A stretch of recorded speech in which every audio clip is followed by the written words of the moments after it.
வணக்கங்க. இந்த மீன் அமிலம் தயாரிக்கிறப்ப கவனிக்க வேண்டிய முக்கியமான விஷயங்கள் என்ன? நீங்கள் நாட்டு மீனும் பயன்படுத்தலாம், கடல் மீனும் பயன்படுத்தலாம். நாளைக்கு நமக்கு மீன் கழிவுக்காக சொல்லி வச்சுருக்கேன் அப்படின்னு சொன்னால், உத்தேசமாக உங்கள் ஊரோட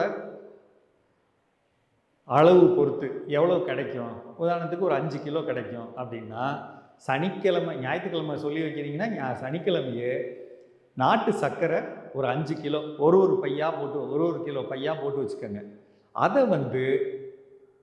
அடுத்த நாள் ஒரு பாத்திரம் கொண்டு போய் அந்த மீன் வெட்டுறவர்கிட்ட கொடுத்தீங்கன்னா, அவர் எவ்வளோ கழிவு கிடைக்குது, உத்தேசமாக எவ்வளோ இருக்குன்னு சொல்கிறாரோ, நீங்கள் கொண்டுட்டு போன பையை உடைச்சி நாட்டு சர்க்கரையை உள்ளே போட்டு அங்கேயே ஒரு நல்ல குலுக்கி மூடி கொண்டு வந்துருங்க. ஏன் சொல்கிறேன் அப்படின்னா, ரொம்ப நேரம் விட்டிங்கன்னா அந்த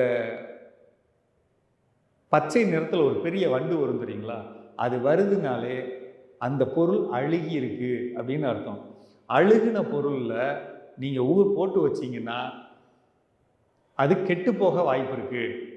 நமக்கு நாட்டு சர்க்கரை போட்டு 22 நாள் காத்திருந்து அதை எடுக்கிறப்ப கொஞ்சம் போன வாடைன்னு சொல்லுவாங்கள்ல, அந்த மாதிரி ரொம்ப கேவலமான வாடையெல்லாம் வர வாய்ப்பு இருக்குது.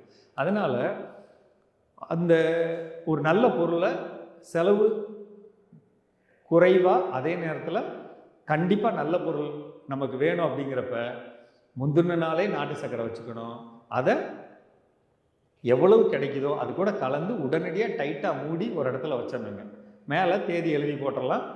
எழுதி போட்டுன்னு ஒரு பேனல் எழுதி வச்சிட்டிங்கன்னா 22 நாள் கழித்து திறந்துக்கலாம்.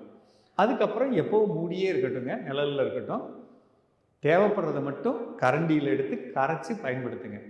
கட்டியாகிறது அப்படிங்கிறது ஒரு சில தட்பவெட்ப சூழ்நிலை, நம்ம போடக்கூடிய நாட்டு சர்க்கரையோட தரம் நல்லா இருந்துச்சுன்னா கட்டியாக தான் இருக்கும், பார்க்க கல் மாதிரி இருக்கும். கரண்டியில் எடுத்துக்கலாங்க, எடுத்து கரைச்சி அதுக்கப்புறம் எவ்வளோ தண்ணி வேணுமோ அதை கூட கலந்து தெளிக்கலாம். சரிங்களா? அது மாதிரி பயன்படுத்துங்க. மீன் அமிலம் ரொம்ப ரொம்ப முக்கியமான பொருள் எல்லா விதமான விவசாயத்துக்கும். முக்கியமாக ஏலப்பயிர்கள்லேருந்து ஆரம்பித்து தென்னை மரம் வரலும் ரொம்ப நல்லது. பார்த்துக்கங்க.